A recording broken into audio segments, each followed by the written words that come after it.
Go into the world and tell every man that you meet, there is a man on the cross. A Catholic Take. What you need to know right now. A bold synthesis of inspiration and information. Keeping you up to date on the news and issues from a courageous Catholic perspective. A Catholic Take with Joe McLean starts now. Praise be to Jesus Christ. Welcome back to A Catholic Take, a bold synthesis of information and inspiration. I'm your host, Joe McLean. Praise be to God. It is good to be on with you. But here's a very serious question. Is civil war coming to America again within the next 10 to 15 years? We're going to have a conversation about this at 30 past the hour because you might remember that 2024 film Civil War that depicted the next great catastrophe to hit our country. Well, Nicholas Cavazos of the Traditional Thomist, a YouTube channel, and sometimes hangs out with the Avoiding Babylon crew.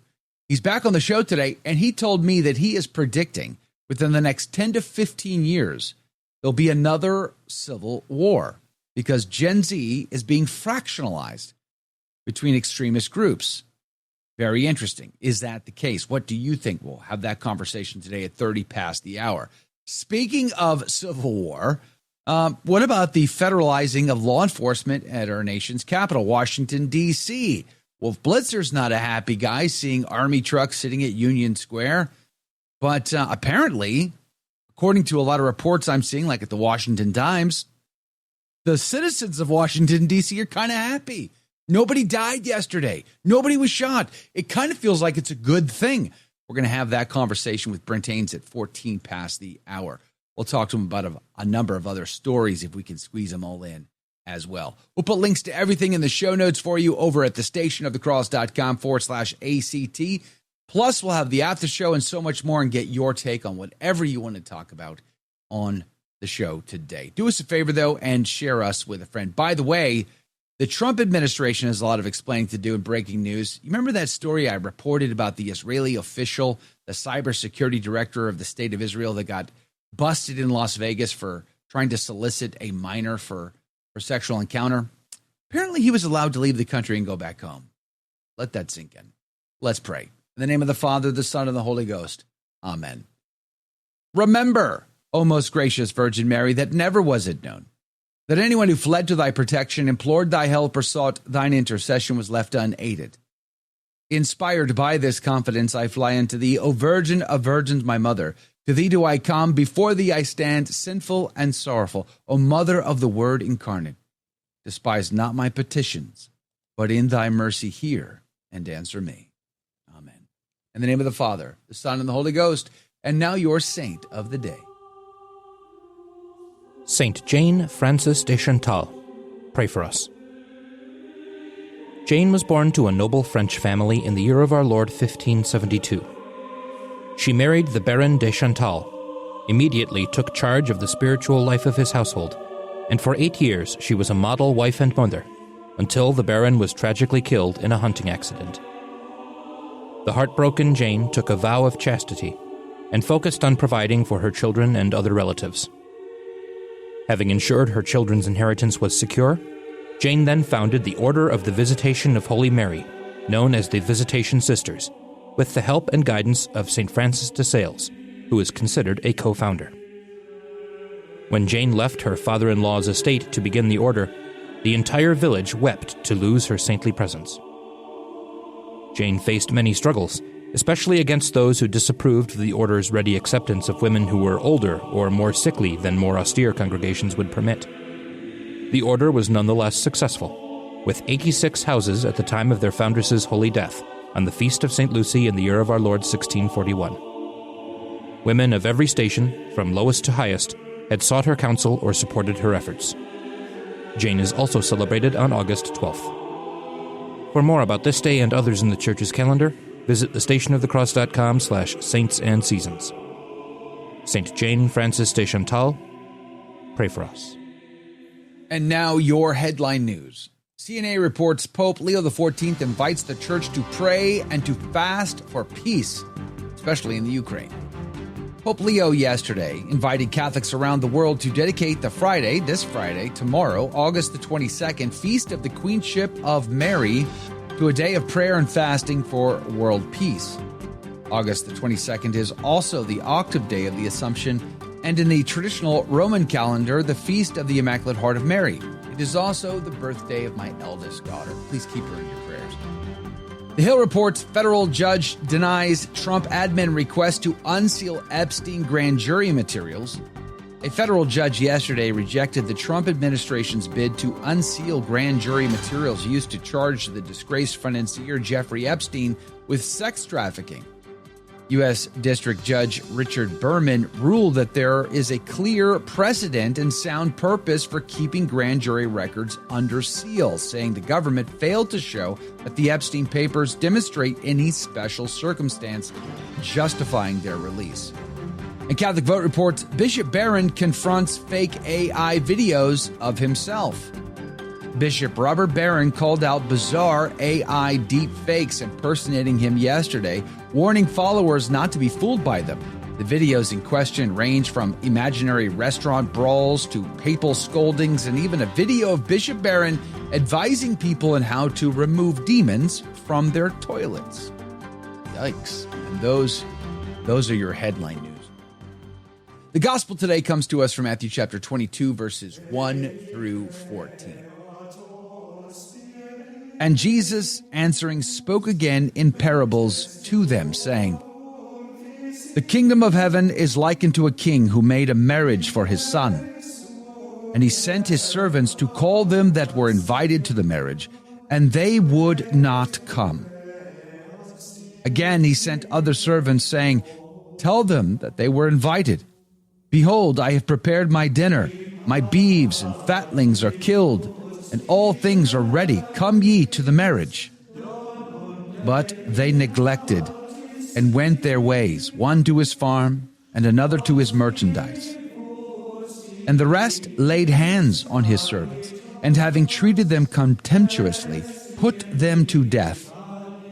But when the king had heard of it, he was angry, and sending his armies, he destroyed those murderers and burnt their city.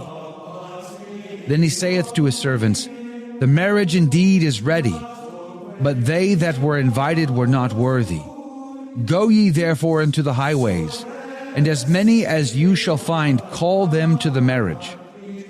And his servants, going forth into the ways, gathered together all that they found, both bad and good.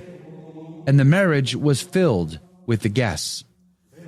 And the king went in to see the guests, and he saw there a man who had not on a wedding garment. And he saith to him, Friend, how camest thou in hither, not having on a wedding garment? But he was silent. Then the king said to the waiters, Bind his hands and feet, and cast him into the exterior darkness. There shall be weeping and gnashing of teeth. For many are called, but few are chosen. The Gospel of the Lord. Laus tibi Christi. The great commentary of Cornelius a Lapide said the whole parable may be expounded and applied as follows. First, the king is God the Father. The son of the king, the bridegroom, is God's incarnate Son, Jesus Christ, whose spouse is the church, whose nuptials were begun in the incarnation of Christ, for in it Christ espoused human nature to himself hypostatically, and the church, that is, all faithful people, mystically to be his spouse by grace. But in heaven these nuptials shall be consummated with glory. Secondly, God the Father made a marriage feast for Christ, since in Judea and in the whole world he hath, through Christ, spread a table of evangelical doctrine and sacraments, especially the sacrament of the Holy Eucharist. Thirdly, to this nuptial feast the Jews were invited by God through Moses and the prophets as the servants of God, both before and after the incarnation of Christ, that they might believe first that it was about to take place, and then that it had taken place, that so believing in Christ, repenting and seeking grace from him, they might obtain justice and salvation. Fourth, bulls and fatlings have only the general signification of rich provisions for a banquet. They denote the grandeur of the doctrines of the gospel, says St. Jerome, and of the sacraments. Fifth, the field, the farm, whither those who were invited went away, despising the invitation, signify temporal good things, which drew away the Jews from the faith of Christ, and from heavenly good things, and which led them to slay the servants of God, yea, even Christ himself. Wherefore God sent Titus, who slew the Jews as being murderers, and burnt up their city, namely the capital, Jerusalem. Lastly, Christ himself, incarnate, is the perennial food and joy of the faithful. For he, through the incarnation, really communicates to them not only all the gifts of his grace, but himself in all his fullness, and therefore his very deity itself. And on that table is the best of the best, the greatest and most gracious gifts God could give: his body, his blood, his soul, his divinity in the Holy Eucharist. And let us not forget that if you get caught without your wedding garment, that you get cast to the outer darkness where there is weeping and gnashing of teeth. And what is your wedding garment? It is your baptism. The sacrament of baptism is the way in which you enter into the Holy Land, without which no one can be saved. Did you know you can help evangelize simply by using your cell phone? The Station of the Cross is partnering with iCatholic Mobile, America's only Catholic mobile phone company. When you join iCatholic Mobile, a portion of every dollar will support our programming. Plus, you'll enjoy great service with iCatholic Unlimited 5G data, text, and talk. With iCatholic Mobile, you can stay connected with family and friends while also spreading the truth of Jesus Christ with clarity and charity. Join today at iCatholicMobile.com. There are lots of stories in the news that are of great concern to us, and I'm sure they are to you as well. Wolf Blitzer is very concerned to see Army trucks sitting at Union Station in Washington, D.C. Apparently, he didn't mind the homeless encampment that was there before. Now it's all cleaned up. But Brent Haynes is on the team to talk about it. Good morning to you, Brent. Thank you for your time. Good morning, Joe. Good morning, everyone. Well, I got to tell you, I'm looking at some headlines here at the Washington Times, Fox News, and others. They seem to think that the people are kind of liking it. I mean, nobody died in Washington, D.C. yesterday. Nobody was shot in the nation's capital at all yesterday. That's kind of like a change of pace for the better, right? Joe, those are just the facts. It is for the better. When you have better policing, you have less crime. You know, that's a simple fact of life. And the Democrats, of course, oppose all traditional policing. We've seen them with their defund the police movement. We've seen Zoran Mondani, the candidate for mayor in New York, call for sending social workers out to crime incidents and for 911 calls. But when you go and you talk to regular people, the people who actually live in the neighborhoods, the people who suffer from the crime, they've never supported the defund the police movement, ever. You can go back and research that. Anybody can go back and research that. That is an indisputable fact that, by and large, poll after poll showed that people who live in these neighborhoods, especially in these urban areas where the defund the police movement got the most momentum, generally supported more policing. Why? Because they're the victims of crime. The Washington Times ran a story where they went out and did a man-on-the-street interview, actually with a woman who's on a neighborhood advisory committee. And at first she was afraid that with the federalization of the police force in D.C., that they'd be jumping out on the locals and using what they consider strong-arm tactics. But the reporter happened to be there as, the federal officers, just rode down the street in their vehicle, and nobody got out and did anything. And of course, they didn't have to get out and do anything because after the car rolled by, the woman looked around and noticed that all the local troublemakers who were normally out in the neighborhood were nowhere to be seen. So, regular Americans don't support crime. the other part of this is the crime statistics scandal in D.C. Now the news is breaking that D.C. police officers and the D.C. law enforcement establishment in the city, somewhere in there, have been distorting crime statistics in order to write crime down. And I will tell you, that is a very easy practice to implement. It doesn't just happen in Washington, D.C. I know that from my own experience. And so in D.C., one police captain is apparently on suspension or under investigation because he would go into the criminal database and write down felonies for misdemeanors. Now, bear in mind, of course, higher-ranking police officers have an incentive to do that because it makes them look better. But cities and entire police departments have an incentive to do that because they don't want to look bad to the rest of the country.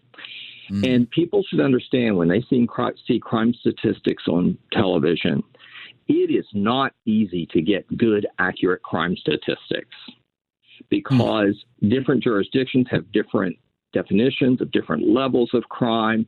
And even within every jurisdiction, it's easy to downplay a crime. I had a client years ago who was a police officer in a large urban city, and he told me that their department was under pressure, if not explicit orders, to write down as many crimes as possible. For example, write down an aggravated assault to a simple assault.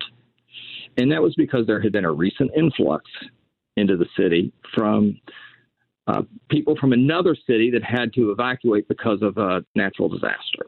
And the authorities and the police department and the city administration feared that there might be a social and political scandal if there was a rising crime attributed to this recent influx of people from another city.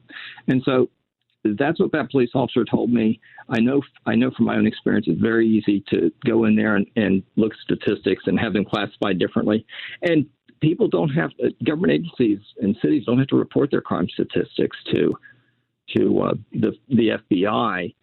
And even if they do, they have to meet certain criteria. It is a very imprecise science. Finally, there was a representative of the D.C. Police Union who has gone on television. I mean, he's gone on the record saying the problem with the police in D.C. is they respond to a crime scene, they start writing a report, they start working it, and then they'll get a call or a visit from a ranking officer, meaning, say, a lieutenant or a captain, who will tell them to reduce the level of the crime, who will tell them to write a felony as a misdemeanor, for example. So if people don't want to believe you or believe me or the journalist, then they can believe that police union representative. So there are serious problems in D.C., and a responsible law enforcement presence with the officers and with prosecutors who will actually enforce the law will go a long way toward helping D.C. People should also bear in mind that D.C. is federal territory. It's the federal District of Columbia. They don't have state and local prosecutors there because they're not a state.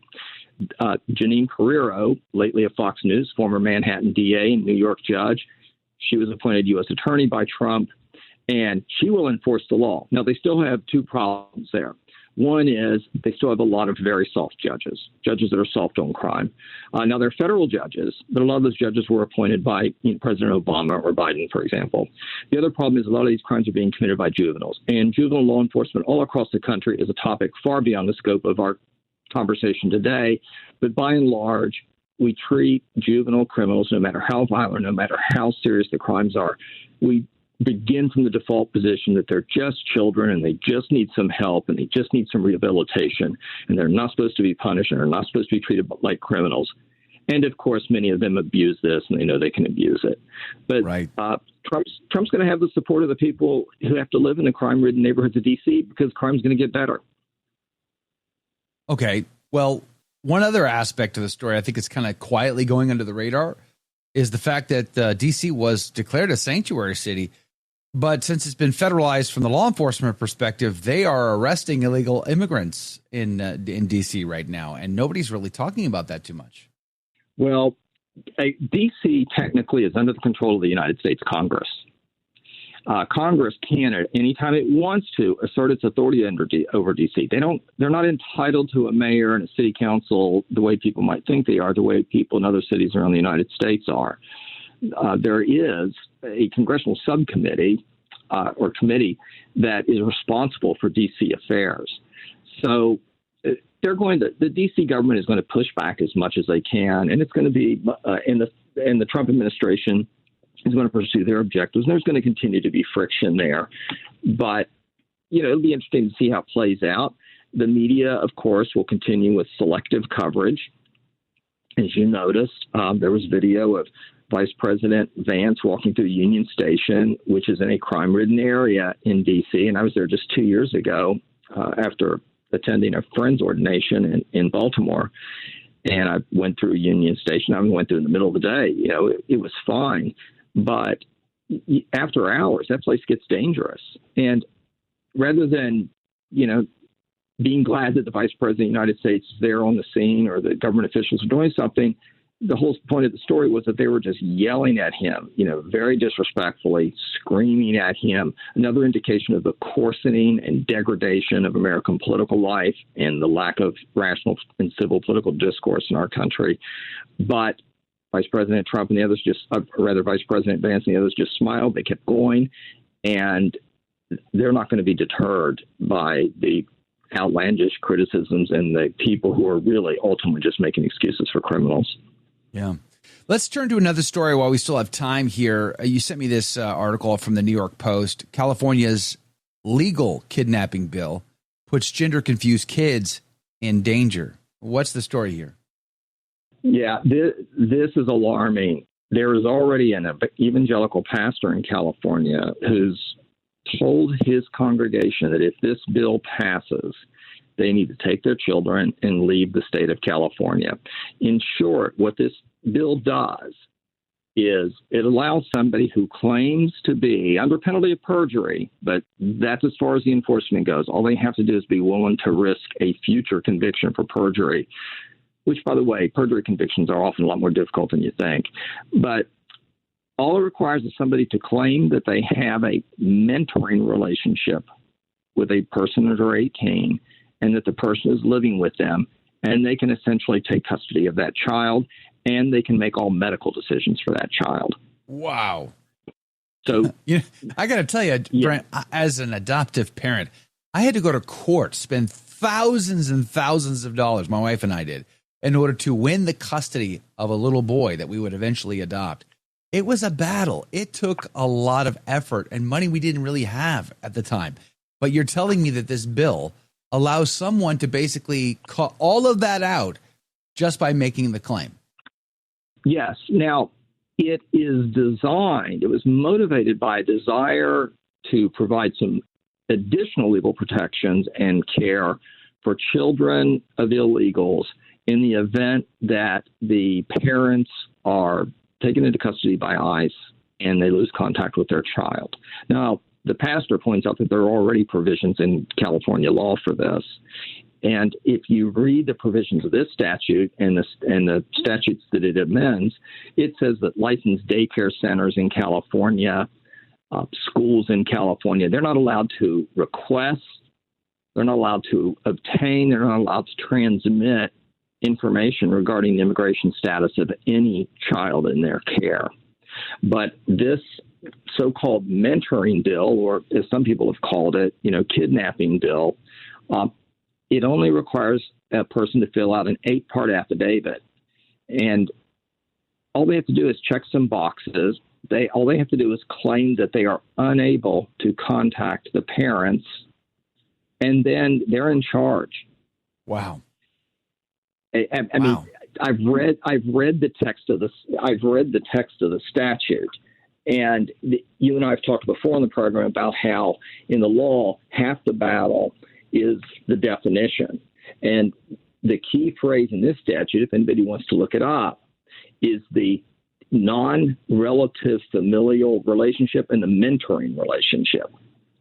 So there's an or in there in the definition. And in the law, when you get into legal analysis or any kind of grammatical analysis, we call that a disjunctive or. It's what becomes before or what comes after. It's not both. It's not and. It's or. And it's or a mentoring relationship. And so somebody can fill out an affidavit and essentially take control of the kid. Isn't that something? What a bizarre world we live in. I can't believe anybody still lives in California. I mean, the taxes alone. Bed Bath & Beyond has left. Joe Rogan left. Let that sink in. California. I mean, I could definitely see a civil war coming if California continues to be California, for crying out loud. Praise be to Jesus Christ. Welcome back to A Catholic Take, a bold synthesis of information and inspiration. I'm your host, Joe McLean, and here are your headlines. LifeSite News reports Scotland drops charges against pro-life grandmother. All charges have been dropped against a 75-year-old Scottish grandmother for holding a sign within 200 meters of a hospital that commits abortions in violation of Scotland's abortion buffer zone law. Rose Doherty was arrested by police in February while standing silently holding a sign with the message, "Coercion is a crime. Here to talk only if you want." The U.S. Department of State has celebrated the decision to drop the charges against Doherty. Just the News reports Trump vows admin won't approve wind or solar. President Donald Trump yesterday vowed that his administration would not approve wind or solar projects, calling the alternative energy sources part of the scam of the century. Earlier this week, he called for stopping windmill operations due to the energy crunch. Quote, "Any state that has built and relied upon windmills and solar for power are seeing record-breaking increases in electricity and energy costs," close quote, Trump posted. And Catholic Vote reports ICE breaks up illegal migrant run home for human trafficking ring. ICE agents this month rescued 27 victims, including 10 children, from a human trafficking ring run by 5 illegal aliens in Omaha. The ring was run out of motels and salons, the Department of Homeland Security stated in a release, and the victims were crammed into cockroach-infested rooms and trapped in squalor with no basic sanitation or safety. And those are your headline news. Praise be to God in all things. Hey, did you see that? I guess it was the 2024 film Civil War. Did you watch that? Isn't that bizarre how Texas and California teamed up to be on the same side? Yeah, that's just really weird to me. But what are the chances, do you think, that we could ever see another civil war like we did in the 1860s? Well, Nicholas Cavazos of the Traditional Thomist YouTube channel, I'm going to link to that in the show notes for you, but just search for the Traditional Thomist, you'll find it. He believes that in the next 10 to 15 years, we could absolutely see another civil war right in our own backyards. He joins us this morning to talk about it. Nicholas, good morning to you. Thank you for your time. Good morning, my friend. It's great to be here with the great national treasure of radio with you, Joe McLean. From your lips to God's ears. But you probably shouldn't say that too loud. It might trigger Jake or something, our producer. But nonetheless, we must persevere in spite of the great humility. All right, so Civil War, that's like a big thing, Civil War. The last time we had a major Civil War in our country, 600,000+ people died as a result to Abraham Lincoln deciding that he needed to raise an army, invade Virginia to force the southern states to be on the team. So bad things happen when war breaks out. And you really feel, you're serious. You feel like we could be looking at civil war within the next 10 to 15 years. I do. And I think that for people who are interested in looking at what are the causes behind such a conflict, all they need to do really is take a look at what people, if you will find in their day-to-day life that could indicate these things. These are not signs that you have to be a mystic to discern, if you will. Oftentimes, according to experts, when it comes to what starts a civil war, there is usually a general list of causes. For instance, loss of legitimacy in the government. So people no longer trust in elections, no longer trust in the court systems, no longer trust in leaders. We also see as a leading indicator deep polarization. So society splits into hostile ideologies, sometimes ethnic, sometimes cultural.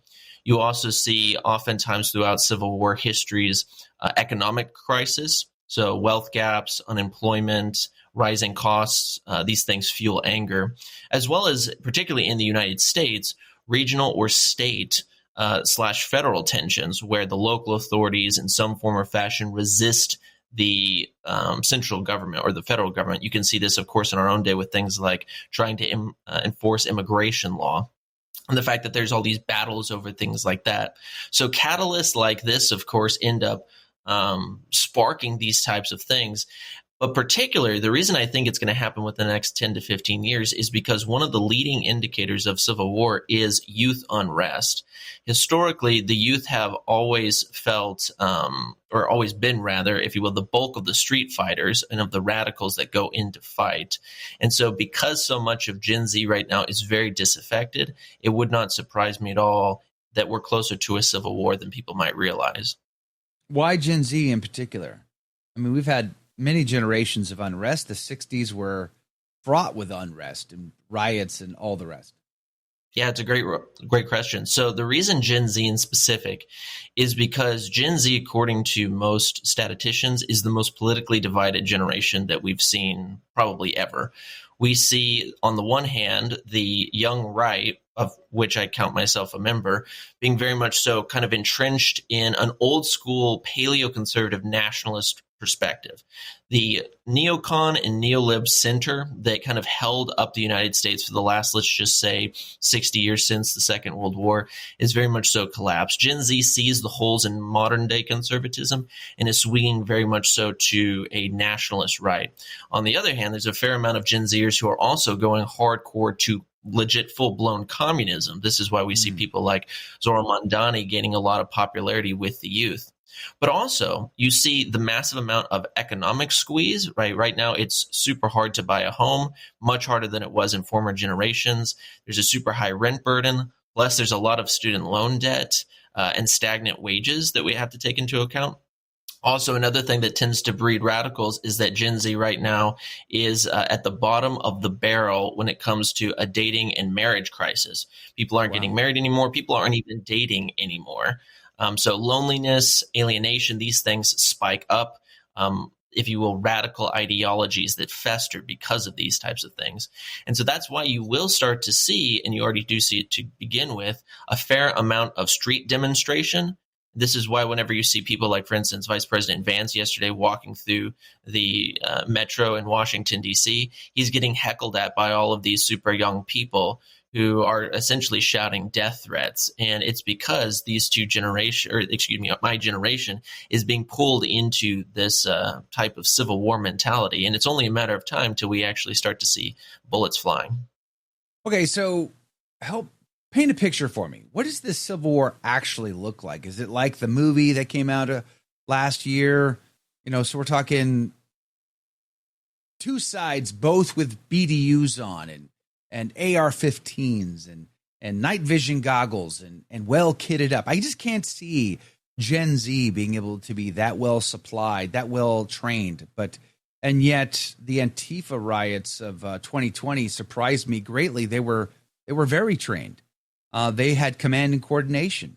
They were able to communicate signals amidst the loud chaos, and they would move like a Roman unit. It was really staggering to me to see that. How do you see this civil war playing out? Yeah, it's a good question. People always have to remember that the left is highly organized. The left is, if you will, when you look at BLM as well as a lot of the Antifa riots, they're highly organized. The strength of the right is that we're fairly disorganized. This is why we can actually have stuff like meme culture, because it's not a machine creating memes. It's just all of us living our lives and enjoying them. But how would it realistically manifest itself, this new civil war? Well, it wouldn't be like the old Civil War, where it was North versus South. You would see very much so a regional conflict take place where urban centers would be filled with leftists and then rural areas would be filled with this nationalist bloc. It would be very akin to the Spanish Civil War. That's what a lot of theorists think of at the moment, is that it would be something along that nature.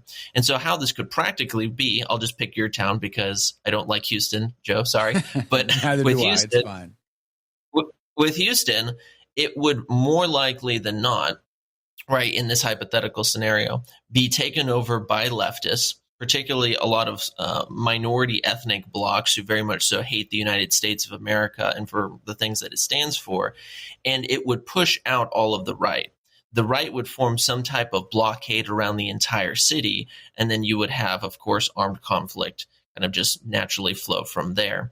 And so would Gen Z get night goggles and AR-15s? Well, maybe not the night goggle part in the beginning, but they could end up getting highly organized with weapons, because a question that a lot of people don't think about is, What about foreign governments' involvement? You would see, just like with the Spanish Civil War, a lot of foreign governments throw in their hats, if you will, throw in their weapons, throw in their supplies behind different forces. So you might have more right-leaning governments throw in their support behind the nationalist bloc, and then left-wing governments, particularly, for instance, if this was to happen tomorrow, right, a lot of governments in Northern Europe who would throw their hat behind the communist bloc.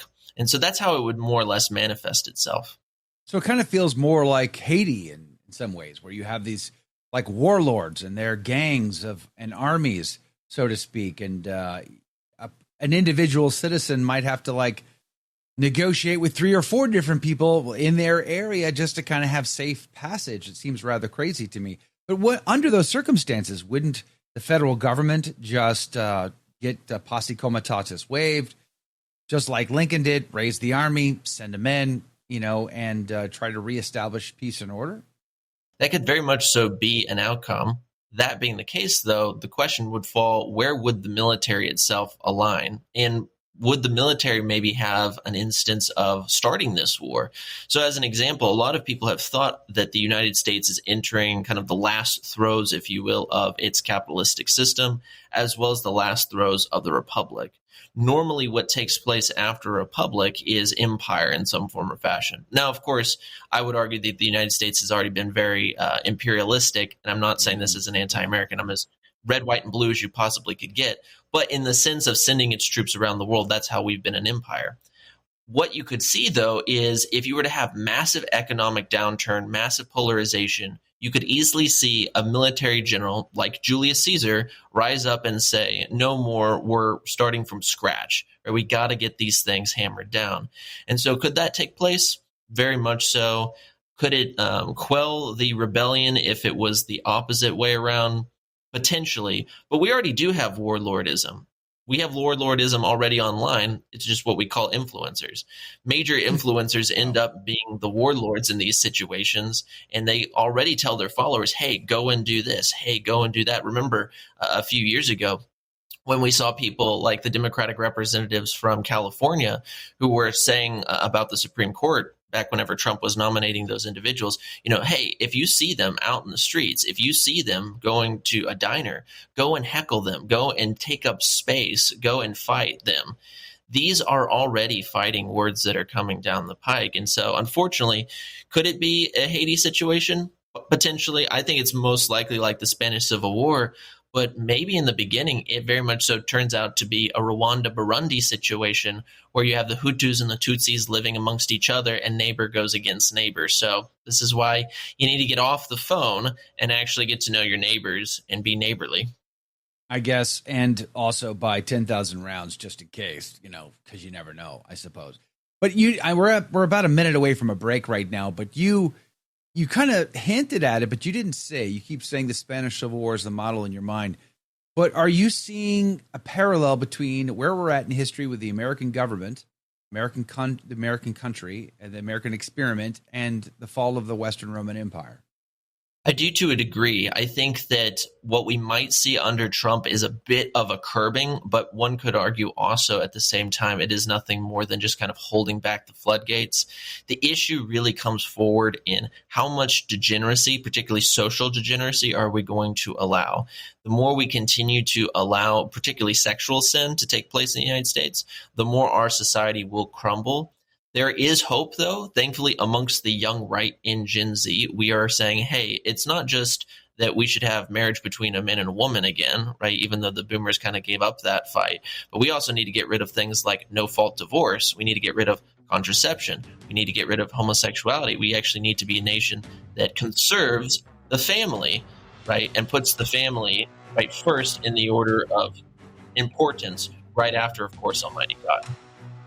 Gave up the fight. The boomers is the ones that led the charge for Obergefell and homosexual marriage being the law of the land. Even if Obergefell got overturned today, it's still codified in law. It would have to be completely changed by Congress. It's that bad right now. Can I just thank our sponsor, iCatholicMobile.com, on the team, helping us do what we do every day here at the station of the Cross Catholic Media Network. More than a wireless phone company, more than just unlimited 5G and amazing resources for parents trying to help their kids.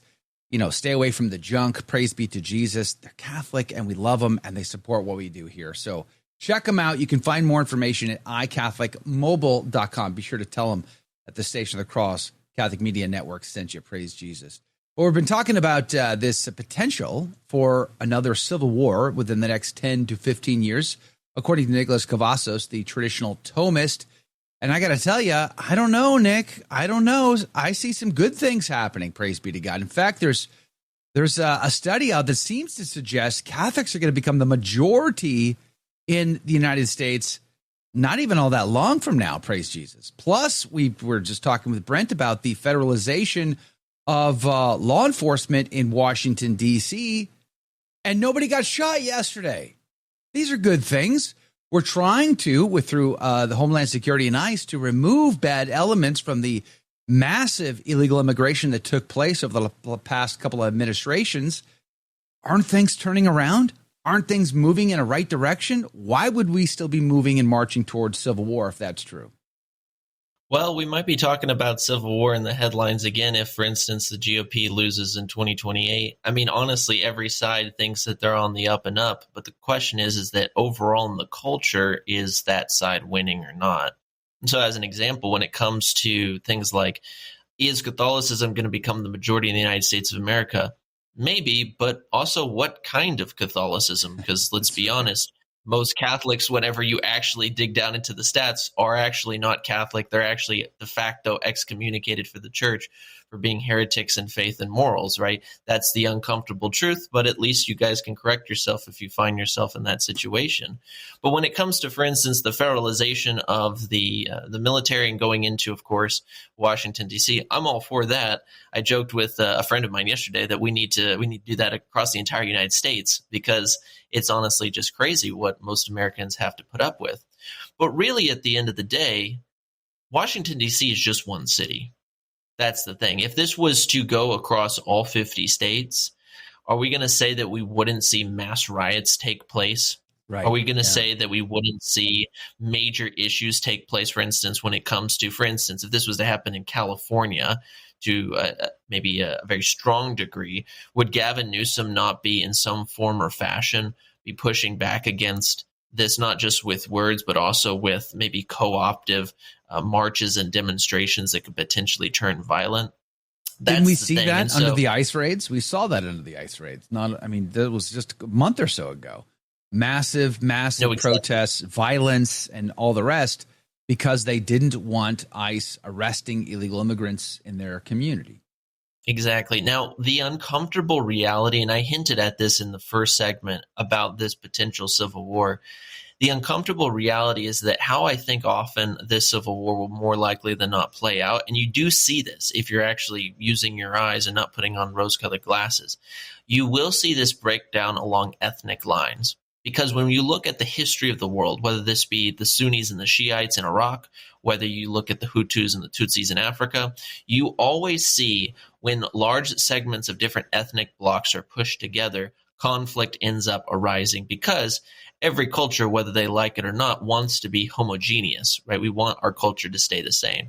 And whether people like it or not, the United States of America is a European-based culture that is founded in English common law, has a basic English culture anyway, a culture that they made their own.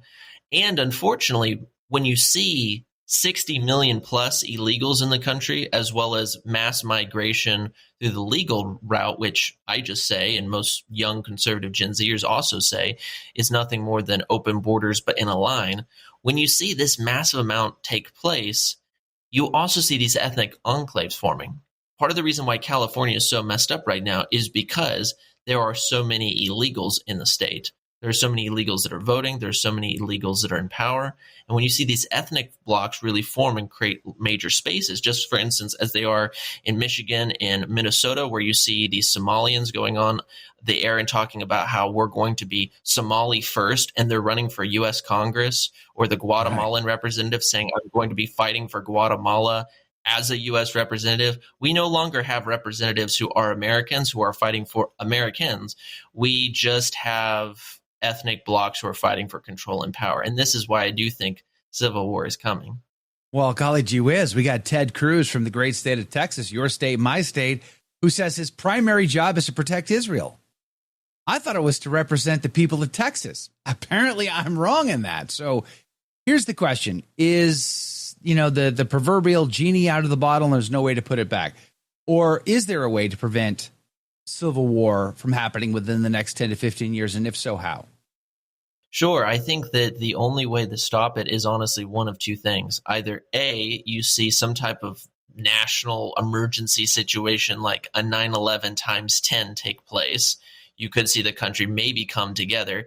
It might even be hard there because if you look at stats from the late 90s to today, you see under the question, are you proud to be an American? Republicans have stayed the same since that period. It's fluctuated from somewhere between 88 to 95% over those course of period of time, including in the Obama years.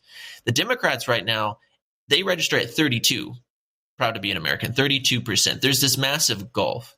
So you'd have to have something that would bring the country together. Or B, this is the better one, in my opinion, a national repentance, where we all in sackcloth and ashes beg God for forgiveness for the wickedness that we have been promoting in society for so long, and maybe turn away the ire of his wrath. If those two things don't happen, though, I do think you'll see some form of civil war. Now, whether that civil war is massive, state versus state, urban versus rural, that could happen. It could also be much smaller. All in all, though, of course, prayer is the best thing. We need to just be praying for peace and praying that our nation heals. Okay, what about the church in all of this? I felt for a long time that the world will simply continue to get worse, not better, until the bishops decide to get off the fence and actually take evangelization as their primary task and make all souls Catholic, not just some of them. I agree. The issue right now is that we are, whether people like it or not, a church in which there's two religions under the same roof. There's a religion that very much so worships the earth, worships the flesh, worships, in some ways, the threefold concupiscence, right? The lust of the eyes, the lust of the flesh, the pride of life.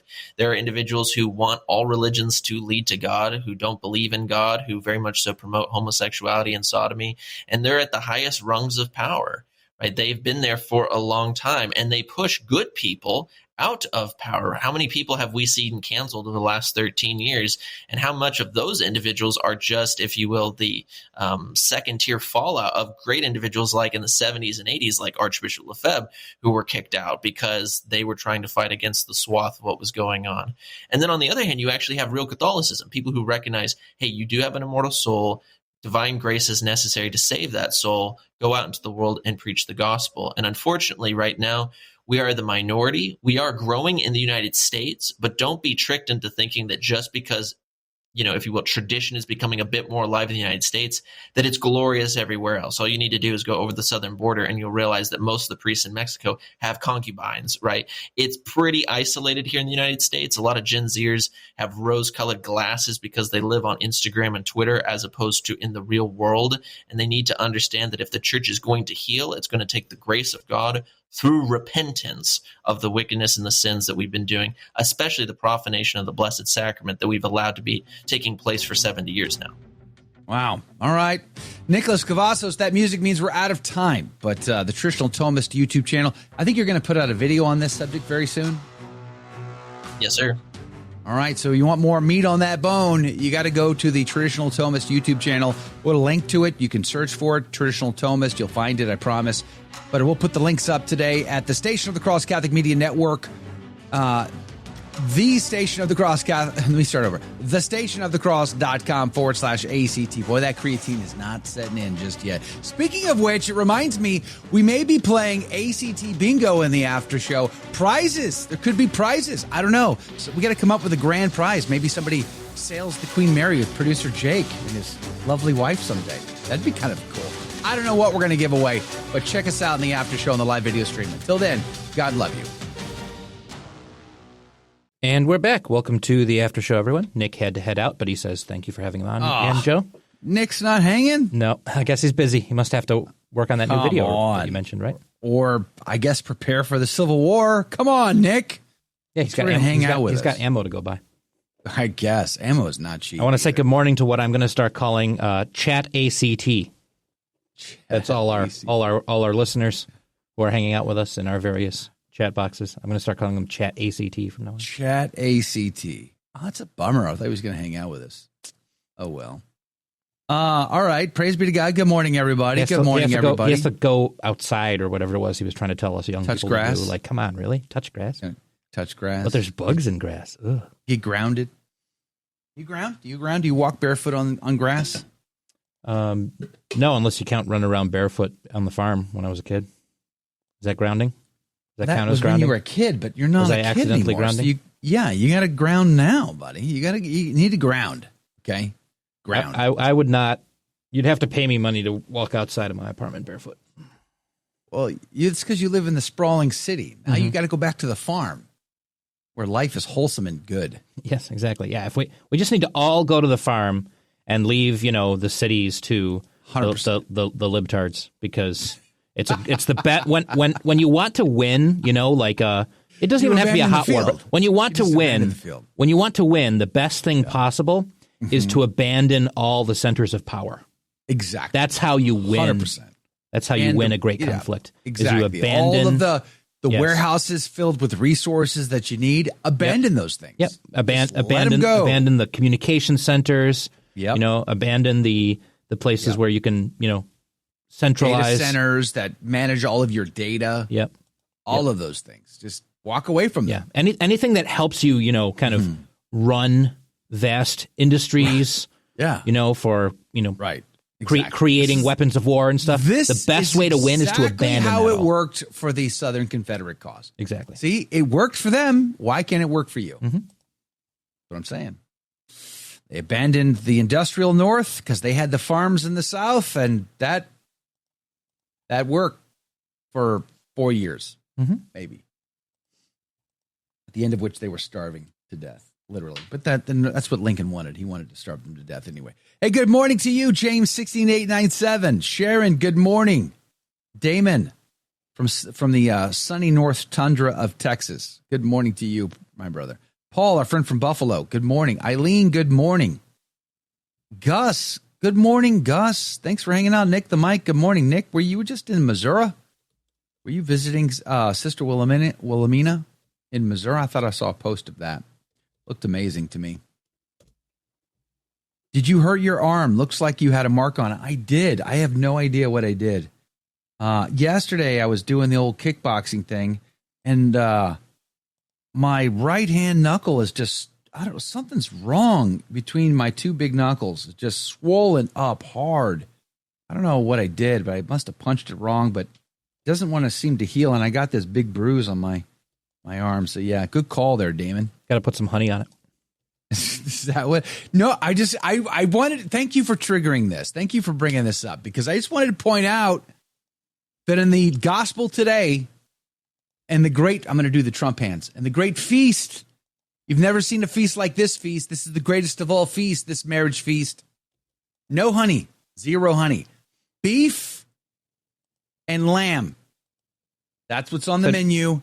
0 honey was listed on the menu. He said that all the critters were killed and everything is ready. He said beef. He said beef. I'm saying yes. And lamb. And then he said, and everything is ready. Of course, honey's included in that. You are assuming honey's includes everything. Of course it is. Honey. It says everything. Okay. That means everything, which includes not only honey, but white sugar. Every Jew came out to be baptized by John the Baptist.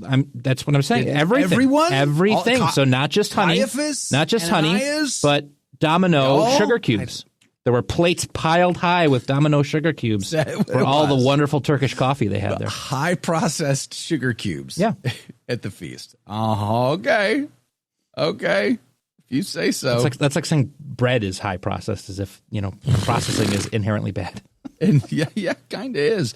Hey, T-Storm, good morning. Rebecca, good morning. Where do you go get your sausage? Oh, from the meat processor. Meat processors. Sausage is a processed food. Can't have sausage anymore. Sausage. I wonder if there's a process to make jerky. Oh, yep. Turns out there is. Is there a process? Can't eat jerky anymore.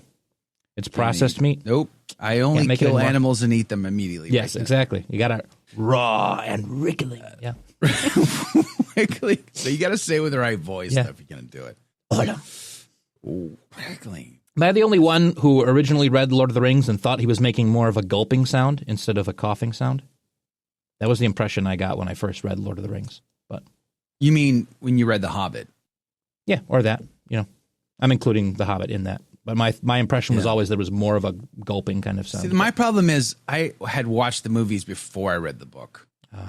I read the book to my kids. You're one of those. One of those. So I was sort of, it's funny, I used to get in an argument with my son, my oldest son, who's a huge, all my kids are Lord of the Rings fans, but, and we would argue about which came first, the movie or the book. And they're like, Dad, the book did. I'm like, no, it didn't. Yeah, it did, Dad. I go get me your book right now. And they would go get their book and they'd hand it to me. I go, whose picture's on the cover of it? And it would be, Elijah Wood. I'm like, you see, the movie came first. They're like, wait, hold on. That's not right. I'm like, hey, buddy, I'm just pointing them out as the facts as they are what they are. That's great. Hey, Kevin says Nick had to run so he could join the chat ACT. Nick, you're welcome to join back if you want. If you got time, you want to hang out, you can click again and rejoin if you'd like. Honey West, good morning to you. Thanks for hanging out with us. Thanks for being on the team. Rebecca says, I love running around barefoot, especially outside. There you go. Grounding. It's the way to go. Get back to the farm life. That's what I say. I'd do it in a heartbeat if I could. Boy, oh boy, would I ever. So badly want to move to the country. Just feels like a bridge too far. But what yeah, I'm gonna add my disclaimer here that I am a country boy at heart. I prefer living out in the country, but I think it's a little silly to be like, oh, the way we win is that we all move out to the farms and let the leftists control everything else in the country. It's like, it's not how you win, buddy.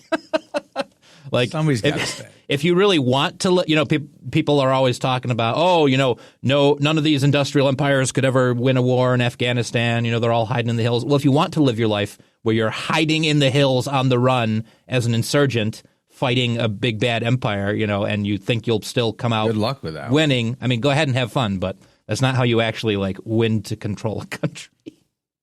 And how did it work out for us in Afghanistan? We left badly, I might add. No, but my point is people use that as an example for why we need to take to the hills to win against, all the city urban leftists, because they'll come after us in the hills, but we'll win because we'll be just like the Afghanistan insurgents that defeated us when we went over there, type of thing, and defeated Russia when they went to war in Afghanistan, and et cetera, et cetera, et cetera. And my point is that's not really winning because you're living your life. I don't think the people we were fighting in Afghanistan had great lives while we were trying to bomb them out of their holes in the caves in the mountains. That's not how we'll win either, by just hiding in the woods forever. You can't win that way. And voluntarily putting yourself in that position is not. Hold on. I did watch several times the documentary film Wolverines or Red Dawn. Red Dawn? Yeah. Exactly. However you wish to name that film. I watched it several times. They even made a follow-up documentary, part 2. I watched that one. Not as good as the first one, but whatever. Apparently you can just live in hiding, indefinitely. Exactly. And just avoid the giant. And that's a great life. That's a great victorious life, is to live in hiding forever. It's high quality. It's super high running quality. From cave to cave, hiding behind trees. Yep. Not being able to have your actual farms out there because as soon as you're out in the open, you'll get bombed. That's a great way to win. It's a good time. You know what? I got to tell you, one thing I was thinking about was how the United States military has had such vast war experience, obviously. We've had 20 years of continuous war, and the impact on our American military the burden is quite high. Divorces, suicides, depression, drug addiction, et cetera, et cetera, et cetera. It's really bad. But I got to tell you, the Ukraine-Russia conflict has an element that I don't think our troops have ever had to really deal with. And that is like in the drone conflict, the drone warfare, where troops are individually targeted by a drone. The next great conflict, I think we're going to be facing that. I'm not sure we're ready for all of that, to be frank. And in an American Civil War scenario where you have federal troops with federal resources against, Billy Bob and his private arsenal, good luck escaping those drones. Good luck. Okay, I don't care if you watched how many times of Terminator or what was that, the movie Arnold was in with the alien? Predator. Thank you, Predator. Rubbing as much dirt on you as you want, mud on, is not going to stop you from them seeing you. Okay, so they're going to find you and they're going to kill you in horrible ways. Well, I saw a couple people complaining about Gen Zers playing video games, and I just want to say, how else do you think those drones are going to be controlled? Right, exactly. Like, I was just thinking that too. You really want to go up against these guys who've been training to fly drones and drop them on you? Right. Yeah. Like, hey, did you see this was out maybe 2, 3, 4 years ago? Maybe, I forget exactly when, but not all that long ago, but a few years ago. They were experimenting with video gamers who do race car games and putting them into real race cars. Oh, interesting.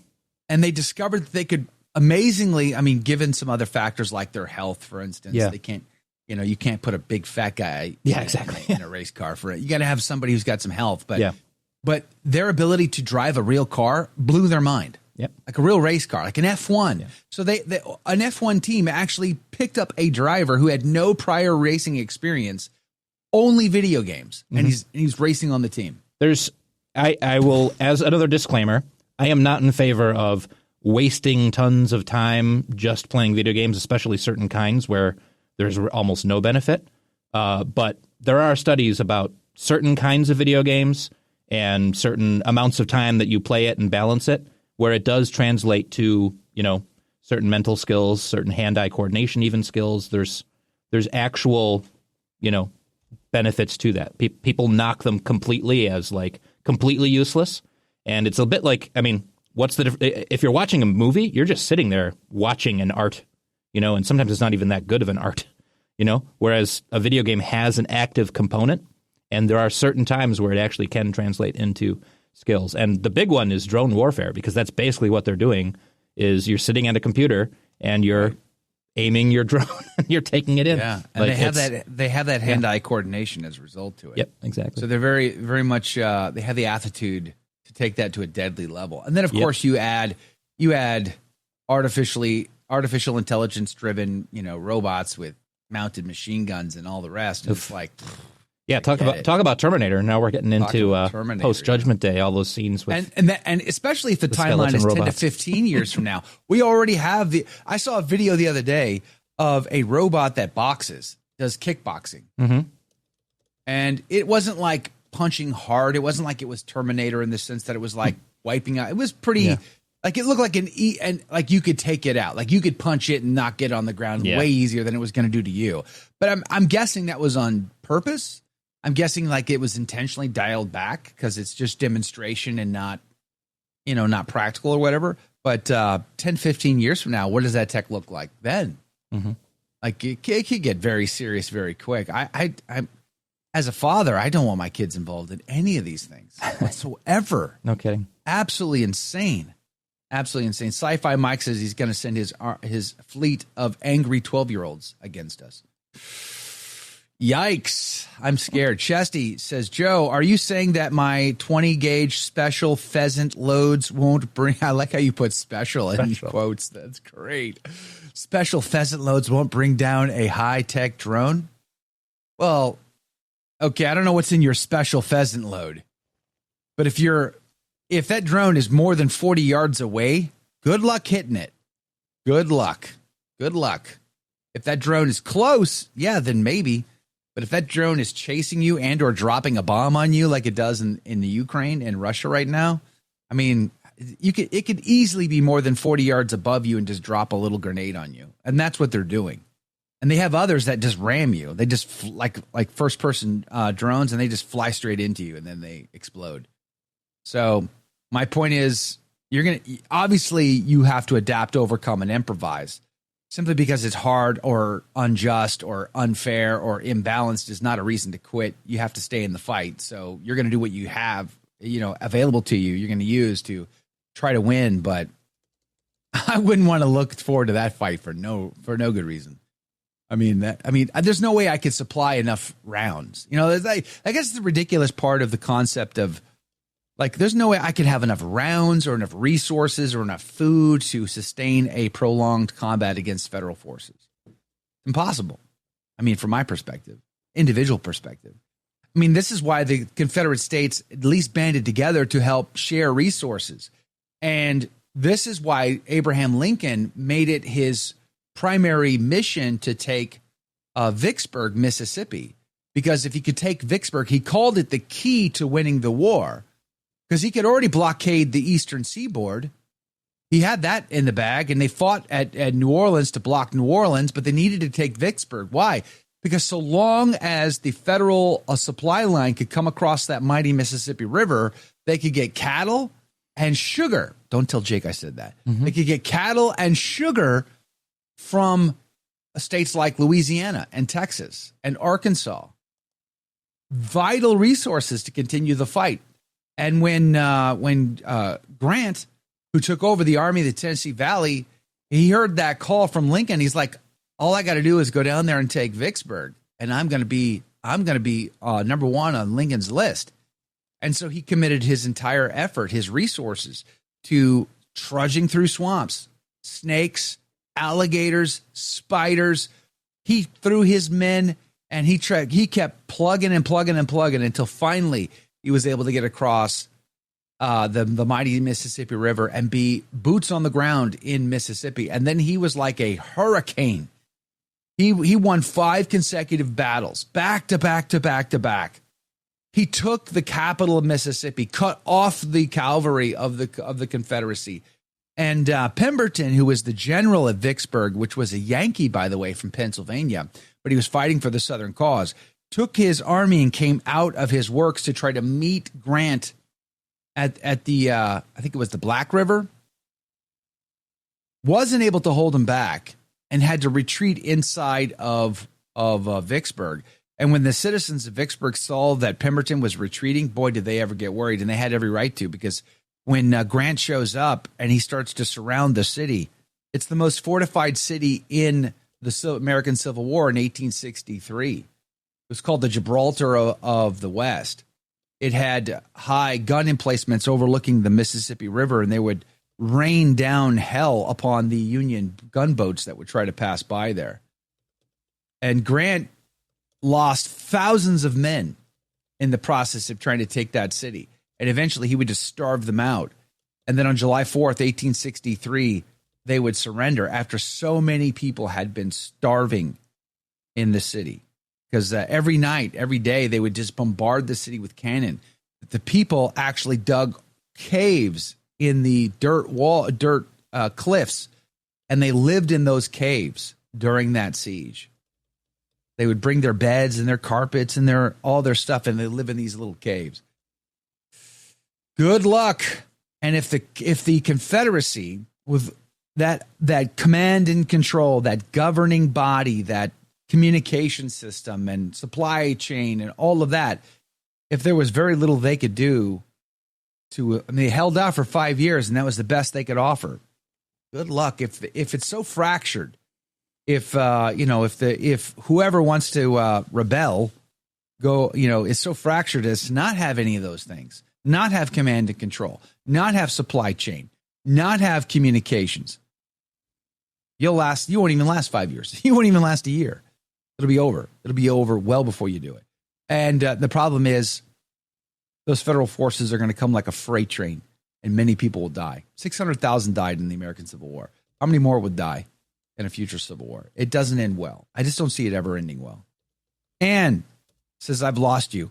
I don't know enough American history to follow this discussion. See you tomorrow, God willing. All right, Anne. Thanks for hanging out. God bless you. Are we going to play ACT Bingo? What's the status? No, I didn't have time yesterday to make the full game. But I've been working on filling some of those in right now. That should also be a square. I didn't have time. You should put that on the square. How often does that actually happen, though? That's my point. You and I don't have time. That's, a lot more than you think. Actually, but we should, that should be someone like, hey, wow, I heard that, boom, and then they get one. That would be cool. What should we win? What should the winner win? We got to come up with something cool. What can they win? That's a good question. Something interesting. What should be the prize for what would people want ACT to win? Bingo? I don't know. I got to come up with something good, something interesting. Nathaniel says, on the topic of the Civil War, I've always enjoyed the tune of marching through Georgia until I listened to the lyrics and realized it was about Sherman's march to the sea. Yikes. Exactly. Sherman gets into an argument with, what's his name? The general from Texas. Why is his name escaping me at the moment? What's the general's name from Texas? The Confederate general's name from Texas. Oh, from Texas. It's not AP Hill, is it? Is it Hill? I'm sure By the that's way, wrong. his descendants go to our parish. So cool. The Hills. We interviewed his one of the Hills' daughters not long ago. Janice says the winner should win a trip to Scotland. Oh man, don't I wish? That would be John Bell Hood. John Bell Hood. Thank you. There we go. Traditional Thomas, why didn't you hang out with us why didn't you stay on video? He's still chatting with us. Why didn't you come back? Like, why didn't you just jump back on? John Bell, thank you. John Bell Hood. So Sherman and Hood get into a letter writing campaign argument because Sherman had made his long march through Georgia to make them scream, to make them howl, right? So he's burning, he's destroying, he is laying. It's a total scorched earth policy. Grant sets Sherman loose to force the hand of the South, and he takes Atlanta.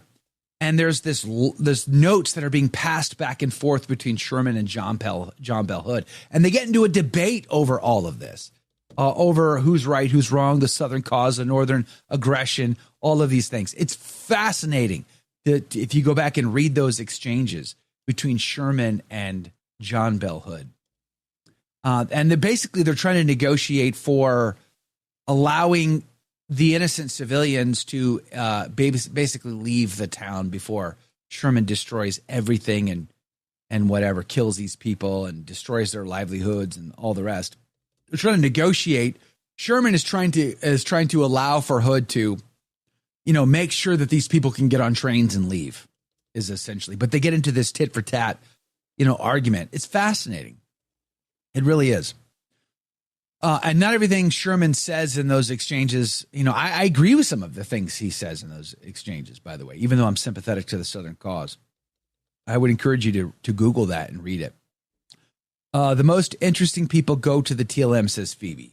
Are you just saying that because I go to the TLM? Let's just be honest with me. Is it because I go to the TLM that you say that? I'm just wondering. Flying Tigers, good morning to you. Janice, good morning to you. Nick is back. Just put him on. Well, he's decided he's not. He doesn't want to be on the team, I guess. He just wants to be in the chat. I had to go do something. Now I'm back. Well, we're glad you're back. We had a great conversation. That was very interesting to me. I was going to ask him, like, hey, what would be a fair and equitable taxation system according to Catholic moral teaching? But then he's like, I want to talk about Civil War. I'm like, okay, let's do that instead. I want to do that instead. So there and back again. A Thomist. There and back again. White Wolf says Sherman was a monster, perhaps the worst person in the 19th century. It's a good argument to suggest he was possessed. Really? I would think so. Yeah, I definitely think it was that bad. I can't say it's pure speculation. I'm just saying there's an argument to be made. I mean, there's no way to know, but I think he was out there. He was on a limb. Psychological issues for sure. Possessed, maybe. I don't know. I mean, how much mortal sin does one have to commit before demons possess you? I don't know. Vincent Amuso. Those who cannot remember the past are condemned to repeat it. I've had historians argue with me over that one. Mm-hmm. They don't buy into all of that all the time. The most comical, White Wolf says, the most comical appellation for that conflict is the term Civil War. It was the uncivil war. It's interesting. My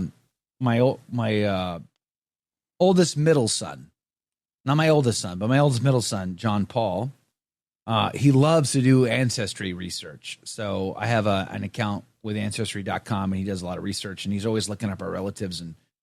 And he found a relative the other day. We have several relatives that fought in the American Civil War, mostly on the Southern cause, for the Southern cause. And he found one that died in a hospital of sickness. And that's the tragic reality of the American Civil War as well, is that most that died didn't die of gunshot wounds or cannon. They died of sickness. Mm-hmm. How civil is that?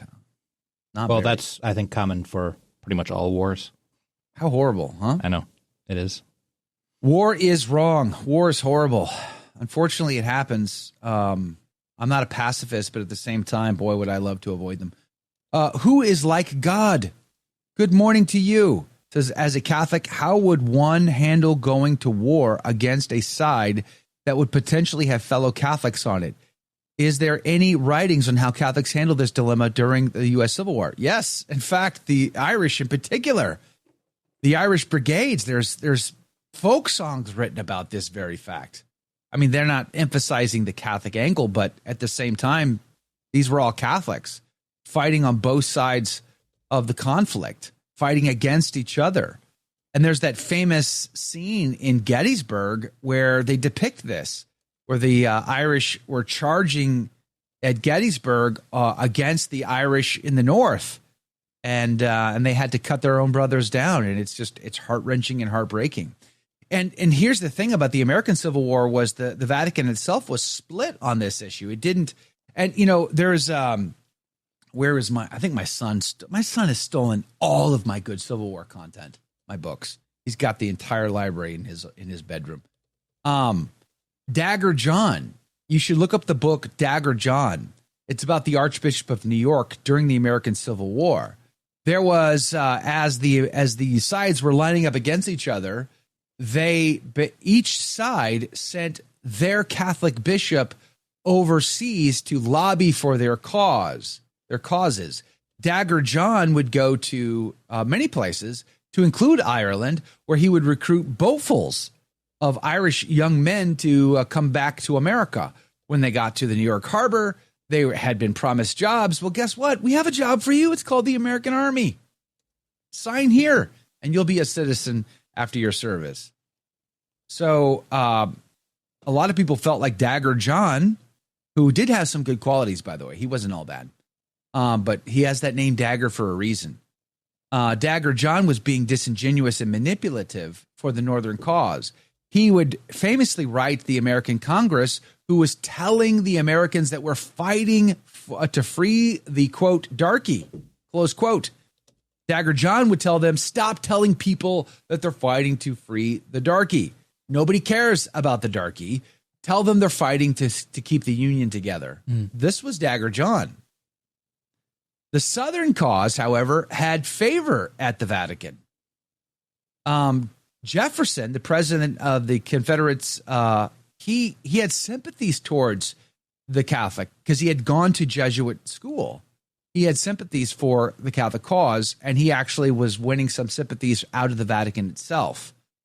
So it's a very complicated issue, and I guarantee it cannot be boiled down to Southern evil because they had black slaves and Northern good because they didn't have black slaves. It is not at all that simple. It is way more complicated than that. Something we've talked about a number of times in this program. Speaking of talking about things a number of times on this program, movies. There's a segue. So this is what I've got filled out so far in ACT After Show Bingo. I'm working on making these cards. This is not finished yet, but this is what I've got so far. Sugar. Poland. Of course. Poland. Bavaria. Scotland. Okay. So when these things get mentioned. Quote, if I had George Soros money, ... Yes, for sure. Quote, when I'm elected Holy Roman Emperor, ... 100%. Joe is right, stroke, I agree with Joe. What? Jake is right, stroke, I agree with Jake. Okay, all right. Carnivore. War between the states. Betwixt. Yeah, it should say betwixt. I'm gonna switch that to betwixt. Okay. In fact, that's what I had in mind, and then for some reason I wrote between. Then you went war all betwixt the PC states. on us. Meat discussion on a Friday. So okay, hold on. That happens all the time. What constitutes a meat discussion? Like an actual, like a discussion. Because this happens a lot. So that it's like a first Friday, and we have a whole conversation about meats. A mention of meat wouldn't count under those circumstances. Yeah, I think if you just mention it, like if you say no meat today, that doesn't count. But when we start talking about how awesome steak is, Buc-ee's, venison sausage being like, man, I had the best burger. Good. Yeah, exactly. Okay. Protestant triggers Joe. Jake loses his cool. Terrible pun. Jake gets triggered. Yeah. I got it. Okay. Jake Popesplains. Wow. 80s reference. Yeah. 70s reference. Uh-huh. New slang perplexes Joe. Yes. Movie stroke TV discussion. Is that too general? Should I split that into two different ones? I feel like they're related enough. I feel like they should be two. Okay. Because we could often just talk about movies Yes. or just talk about TV. I feel Sure. like they I don't know. You guys Okay. let us know what you think. But I think they should be. Yeah. Movie discussion, TV discussion, car discussion, music discussion. That's too Do we vague, want to get though. those more Music specific? discussion. Like, I don't that's know. what I'm looking. I'm looking for some crowdsourcing here. What do we want to sort of, Civil War rants. Oh, I mentioned war betwixt the states. That comes you up did. all the time. You yes. did. That's true. Yeah. That's true. History rants. Janice, I already mentioned sugar and carnivore on there. So, oh yeah, karaoke. Yeah, Karaoke. Yeah, Jake sings. Yeah. We'll do Jake sings and Joe sings sings. because one of those is more common than the other. There's a reason why Janice, the producer, gets to decide who gets louder, and you can clearly tell who's running the board. Christine says, Oh, here we go. Tech problems. Oh boy, is that ever a thing? Yeah. An idea for ACT bingo giveaway. The Didache would be great. Could I give away? Okay, hold on. Now you're triggering me into thinking more creatively, like a set of early church father documents, maybe, or how about a copy of the Haydock commentary or the Cornelius a Lapide commentary? Something like that might be very interesting. Nonetheless, Janice says, homesteading discussion. Do we have homesteading discussions that often? Not really. Not really. Oh, we do have discussions about where you want to move.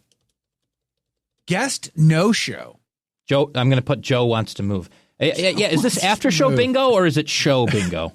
Or is it just ACT in or general bingo? ACT bingo? Is that what we want to make it? I mean, we're going to be playing this in the after show. And so, Jake, okay, hold on. Can you just explain how you envision this working? I don't know. Like, I don't. No, okay. Okay, oops. No, okay, my so bad. Like, why the deer in the headlight look? That was awkward, but okay. This is a website, right? Like we're gonna put a link. People click this link. The idea is based on what I haven't set this up fully yet, but what it looks like this can do is actually become a link where people can click on it and join the game and play it just in a browser window. And you can click, and the bingo cards get randomized, and so you click on it and fill it out, and then I think it'll keep track of the winner. I haven't done a test game yet, but if we can make this work, then it basically becomes you just follow the link and you can play it. So all right, okay, and I got to come up with some prizes here. Mm-hmm. Move to Mexico, White Wolf says. I don't know. Catholic Church is not doing so great down there. Not sure that's a good call. Maybe the big, beautiful mug, blue mug. You think that's, well, I think we can do better than that on a prize, to be honest with you. Although it is the appropriate dosage for morning coffee. Coffee mentioned. There we go. Coffee. Yeah. I'm just going to put coffee as Kevin's already calling out. Bingo. Hey, T-Storm says Cortez. I would agree. Cortez should be one of the boxes. Wrestling characters, G.I. Joe, exotic meats, says Kevin. These are good calls. Pizza. Okay, Honey West, I would have to say pizza can be a category, a box, but it really ought to be pineapple pizza.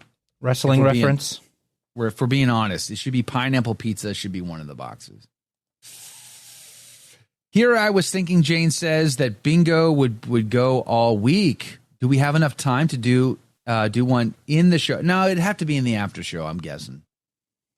And it would be by the end of the show, right? Like, okay, so that's a good question. If we start a game, does that game last one whole week? Or do we just keep going until someone calls bingo? What do you think the rules should be there? That's a good question. Or do you start over every day? Do you have to have bingo within one show? Or do you just open the cards, open the game, and you just keep going until someone calls bingo? Darren, yeah, sugar was already mentioned. Mystic Monk coffee for the prize. Interesting, Phoebe. Fried chicken? I don't think we talk about fried chicken all that often, just to be honest. No. The Outer Hebrides. The Outer Hebrides? No, come on. If we're going to do the Hebrides, we got to go to Mull. We got to go to the home island, the home office, and the home office being Mull, where Duar Castle is, where the McLean Fortress, the McLean family stronghold is. Tech Talk, Jake's Tech Talk. Jake, do you do Tech Talk? I don't know. I usually only talk about tech when I mess it up and cause a problem on the show. So. Christine cause a problem. Christine says, Joe, you inspired me yesterday. Did you hear this, Jake? Are you listening? Are you paying attention here? I inspired Christine. It says, I had made a bingo game up for the kids yesterday. I was running out of ideas, so thanks. There we go. You're welcome. You're irregardless should be on. Jenny says there should be a box called irregardless. When's the last time I used irregardless, Jenny? Yeah, it's not that often. It's been a long time since I used irregardless. And irregardless, I say it's a word, even if it's not. I still say it's Jake's tie. Well, Darren, how could Jake's tie be a box? He wears a tie every day. That's a gimme. That's too much of a gimme. I don't know. Pineapple pizza. Yes, pineapple pizza should be a box. Another square. Glitches in the Matrix. Is that something we say? Not really. I don't think we say glitches in the Matrix. What are we, QAnon? So I added coffee, Cortez, wrestling reference. Pineapple pizza. Hang on. So what I got so far? Jake sings, Joe sings. Tech problems. Boomers blamed. Joe hates Gen Z. Boomers. Joe wants to move. Jake is humble. Coffee. Cortez. Yeah. Let's do say it like that. Let's add terrible accent on there. There we go. That'll cover all the other ones too. That'll cover when we both do Arnie impressions. Now, I say that when we mention Cortez, we have to say it like Puss in Boots. Cortez. Yeah, Cortez. I'll do terrible accent, and then I'll also do terrible impression, because those are two different things. Because sometimes we impersonate famous political figures.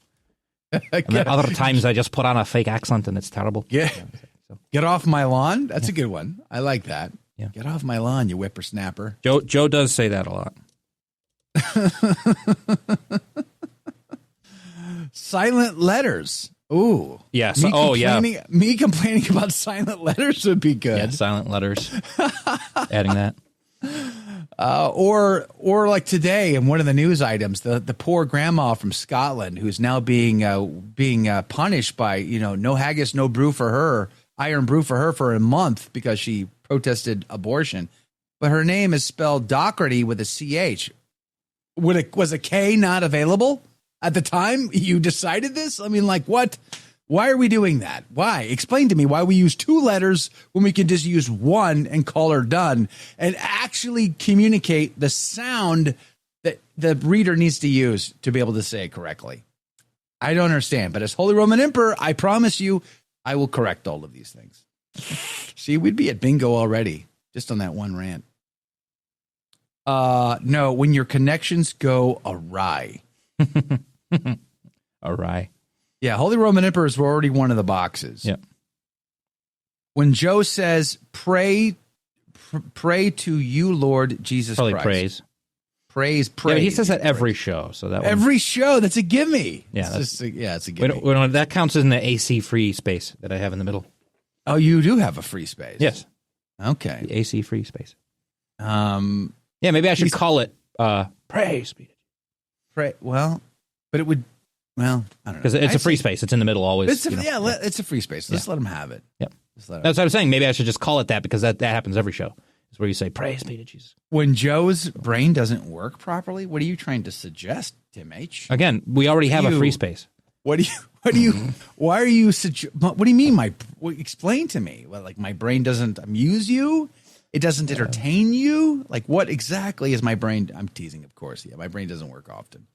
It just freezes and says, "Nope, not gonna do it. Can't make me." Damon, mentions of when will Miguel Pro become a saint? Oh yeah. Oh should I have? How about just uncanonized saints? Does that one count? I think the Miguel Pro is a very specific thing. Miguel Pro. It's me complaining about why Miguel Pro is not a saint. Kickboxing could be another good one. I do bring that up from time to time. Honeybee says when Joe mentions New Hampshire, the beautiful, glorious rolling hills and beautiful white mountains of New Hampshire. Does that count under Joe wants to move? It kind of does, doesn't it? Usually does. But I do often give praise to New Hampshire because it's praiseworthy.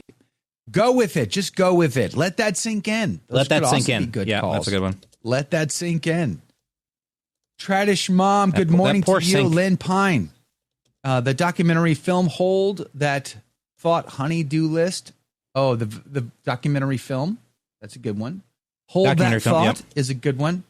Hold That Thought is another good one. The Honey-Do List. Yep, these are all good ones. The Honey-Do List is always a Friday thing. So you pretty much always say that Rebecca thinks New Hampshire needs its own square. I would agree. New Hampshire. It's just that kind of special. Just go with it, Jake. Just go with it. Buc-ee's. I'm just going to make Buc-ee's its own.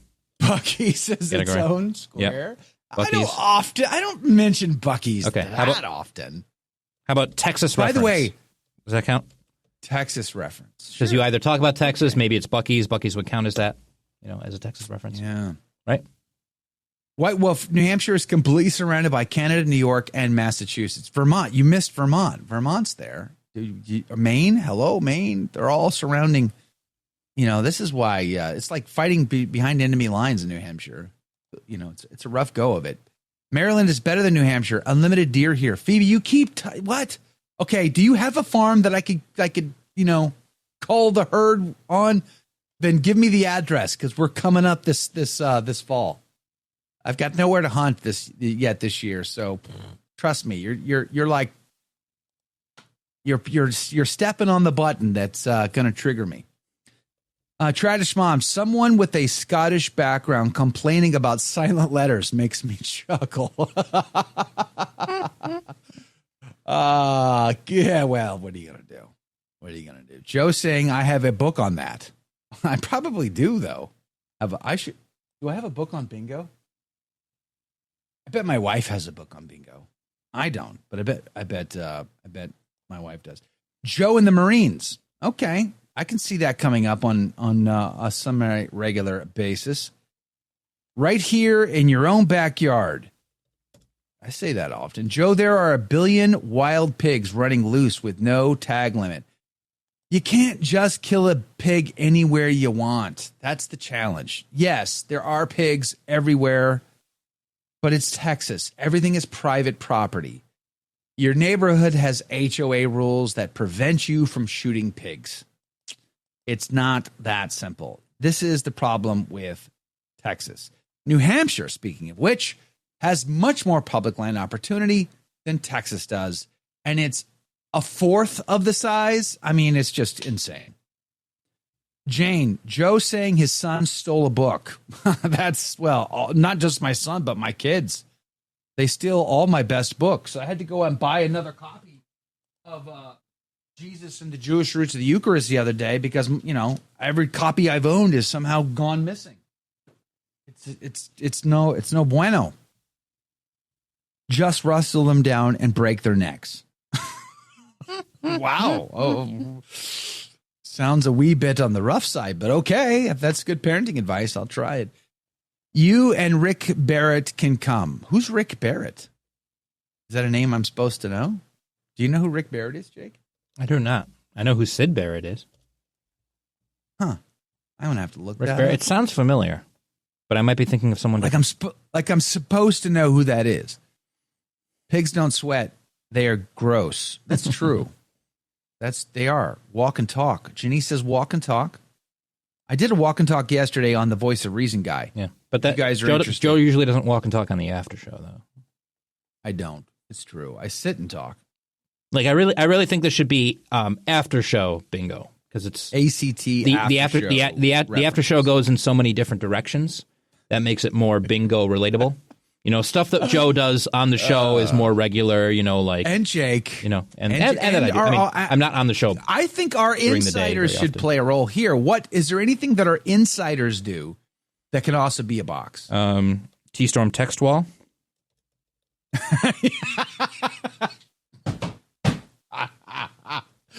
T-Storm text wall for the win. I love it. Judy says Joe pretending to stab his heart. Oh, yeah. That's a good one. I do like that one. That's a good one. Joe stabs his heart. Joe stabs his heart. Yay and amen. Pigs are very clean animals. We're not talking about the same kind of pigs, Clayton. You're thinking of the farm pig, the pink pig, which is right. You know, it can be a perfectly fine animal if raised correctly. We're talking about the wild pigs. Not quite the same.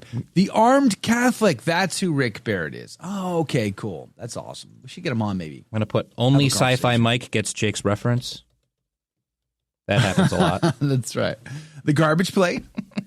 That comes up. That counts. Like talking with about luxury cars and John Wayne. Mm-hmm. Oh, I do have car. I do have car discussion on there. Do we reference John Wayne a lot though? Not like a lot. That would probably not count a more. lot, but that's why it could be interesting. Okay. Because we do what once to 6 months, easy. Maybe 3. John Wayne might pop up. Yeah, because I feel like he's not as specific of a ACT reference. Yeah, maybe not. I don't know. Mea culpa says who is like unto God. Joe saying mea culpa. So did Nick the Mike. He also thought that was mea culpa could be a reference. Mea culpa. Clayton, you raise. How do I say that? Cune pigs? Is that how I say that? Oh, what kind of breed is that? I mean, you're saying those are super clean. Are they tasty? That's the question in my mind. How's the bacon? Just don't let your pigs get big, he says. Farm pigs are gross too, Phoebe. I think a farm pig will get as crazy as you want it to get. If you let it wallow, it's going to wallow. If you let it eat whatever, it's going to eat whatever. But I think they're also pretty smart. And if you raise them differently, I think they'll act like dogs. You can bring them in the house and hang out. I've seen people do that. Liz Finch says Mel Gibson. Does Mel Gibson deserve his own box? Scott Hahn says Honey West. Does Scott Hahn deserve his own box? Classic Movies is already on, Michelle Norland. Classic Movies already has its own box as of right now. Impromptu Bible study? Cooney pigs. Impromptu Bible study. Kind of like that. You do that, or you do that often enough where it's not just you getting triggered by a Protestant. Sometimes you just go into a... Sometimes it's separate from being triggered? Yes. So there's this being triggered, and then there's just I'm doing it anyway. Yeah, well, there's specifically a Protestant in the chat triggers you to rant about the Bible, and then there's other times where you just go off on a tangent about some kind of Bible study. Males get to 250 pounds. The Cooney, that's 250 pounds is quite large. Like that's a big animal. It's as big as me. That's a massive. That's not small. Add history rant in a general sense. Yeah. As opposed to just a Civil War discussion.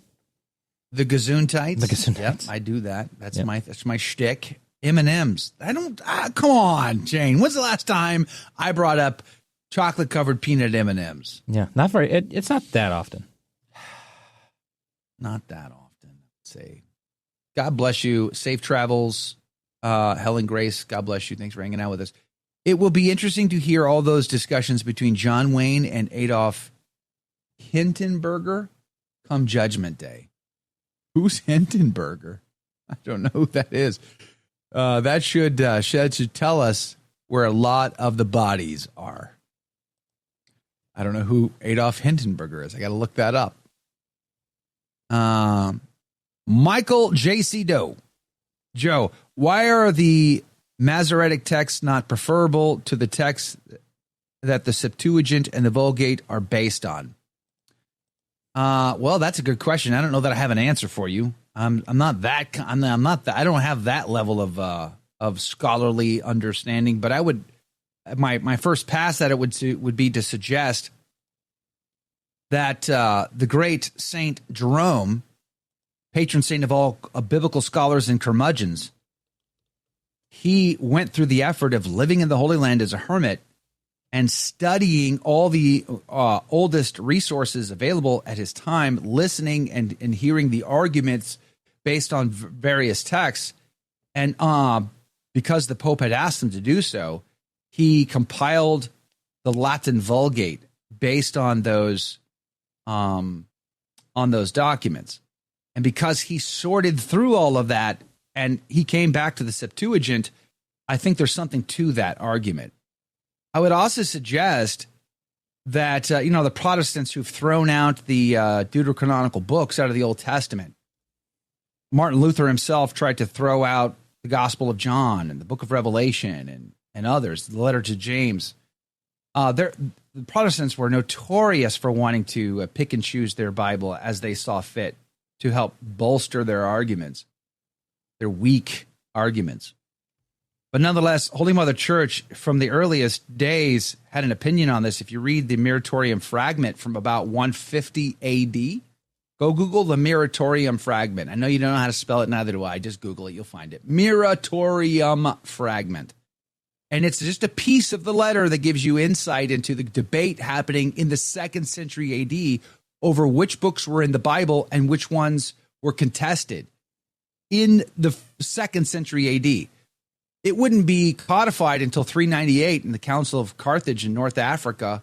Why? Because, you had to wait until they were stopped persecuting you and feeding you to lions in the Colosseum before you could gather a council of bishops and make these decisions publicly and put it. And then, of course, it wouldn't be debated again until the Council of Trent in the 16th century. Why was it debated then? Because of heretics like Zwingli and Luther and Wycliffe and all these other bad guys that wanted to, I don't like the way you play, so I'm going to rip this out of the Bible and play my way, like that nonsense. So the canon of Scripture was debated in the early church, codified in the early church, and confirmed in the 16th century. I say all that to say this: when you go through the New Testament, and not only do we see quotes from Jesus and the apostles quoting the deuterocanonical books that the Martin Luther and the heretics threw out, but furthermore, we see that they're quoting from the Septuagint version. So all of the earliest sources we have of the New Testament, the quotes from the Old Testament were from the Septuagint version of that. I have to believe that's part of the reason why. St. Jerome sorted through all of that stuff, sifted through it all, and gave us what we call the Latin Vulgate today, which the Douay Rheims is based on. The Douay Rheims being the first English translation, well before Wycliffe, proposed to free the Bible for the people of England. There was the Douay Rheims based on the Latin Vulgate. So, anyway, that's my first pass. But I don't know. I would recommend this. I would definitely recommend this book right here. I've got a book on that. Is that on your bingo card? Maybe it ought to be. Politicizing the Bible, The Roots of Historical Criticism and the Secularization of Scripture by Dr. Scott Hahn and Benjamin Weicker. Joe pulls out a book. Yeah, Weicker. Joe pulls out, I got a book on that. Pulls out a book, same thing. Yeah. So, or is it? Because sometimes I say I got a book and I point and I don't actually pull it. So should it be a separate box? Joe has a book. Okay, so we're just going to lump that in. Yeah. So I would recommend this book as a great resource for better understanding why the Bible is what it is and why it's been so hotly contested. By the way, I'm not a big fan of the Yahwist source, priestly source, the Q, and all this other nonsense of modern biblical criticism. I'm not a fan of that, even if people way smarter than me, people way more qualified than me do believe in all that stuff. But Benedict XVI would quote that stuff. And I'm just like, please stop doubting God's revelation. Please just embrace it for for all of its magnificence and glory and run with it. I mean, just stop trying to go, well, we don't know where this little bit came from and that little bit, and somehow it all came together. Oh, you people make me sick. As if God, the creator of sand, the creator of air molecules, the creator of, don't tell Jake I said this, sugar, could not, if he wanted to, inspire Moses to write those first 5 books. You people exhaust me with your insanity. Anyway, where are we at now? Walter, good morning to you. What do you think of Our Lady of Fatima? What do you think Our Lady of Fatima meant when she said, regarding the secrets, it will be good for some, but not for others? Well, I think exactly that. Just the same as our Lord said in today's gospel that we read during the radio program. Many are called, but few are chosen. Right? This is why I said yesterday when we were having the conversation with Dr. Sakanikas, evangelicals think that they need to be on Team Israel in order to help bring about the second coming of Christ. Okay, it's like chess. Okay, if I move my piece here, they'll move there, and then I can move this, and then that'll happen. So if I help Israel build that third temple, that will perpetuate the coming of the Antichrist, which will then force up the timeline to get to the second coming of Christ. Boom, we're raptured, we're out of here. Like, that's their delusional thinking. But in reality, when the second coming comes, millions and millions and millions of souls will be just like in the gospel today, cast into the outer darkness where there's weeping and gnashing of teeth. It'll be good for some, but not for others. That's what I think. I don't know. White Wolf says the Latin Vulgate is the last historically verifiable text. None of the other texts are verifiable in the records. Well said. Pius XII did not believe that Moses wrote the Pentateuch. I know. And God rest his soul. I have prayed at his tomb, begging God on his behalf to forgive him for that mistake. Yikes. Is that's probably pushing the sarcastic boundary a little too far. Sarcasm. Can the angelic language make a box? How would we incorporate sarcasm in this ACT bingo game, Jake? I could just say sarcasm. No, that's every day. That's too much of a gimme. Joe extols the virtues of sarcasm. There we go. I think that would work. I think that's fair. Joe, do you know much about Father Rutolo? No, I don't know anything about Father Rutolo. He noticed a lot of errors in modern historical criticism, especially defended Mosaic authorship of the Pentateuch. Sounds like a good guy to me. I don't know much about him, though. It's the same reason why you hear me often. I said this with Dr. Sakanikas when we had him on the week before last. I believe the letter to the Hebrews was written by St. Paul, as does Cornelius a Lapide, for instance, the great scripture scholar. But most modern scholars, they will not claim that. They will just say, oh, we don't know who the author is. It could have been Apollo. It could have been St. Paul. By the way, Apollo came from where? Do you know where Apollo came from? Apollo was from Alexandria, Egypt, where he studied in the great biblical school there. So he would have been very, very familiar with the Septuagint in particular. But I am of the opinion that it was St. Paul working with St. Luke to write the letter to the Hebrews. That is why I believe the language used in the letter to the Hebrews is more lofty than it was in his other epistles, because it was St. Luke who wrote it, but it was being dictated to him by St. Paul. That's my opinion, and it's worth nothing. As they say, as I often say, that and a nickel will get you nowhere. Should that make a box? That and a nickel get you nowhere? We need some more ACT insider isms for our ACT. Well, I've got this list saved. I just tested out starting it with what we had so far, and it's pretty cool. It gives you a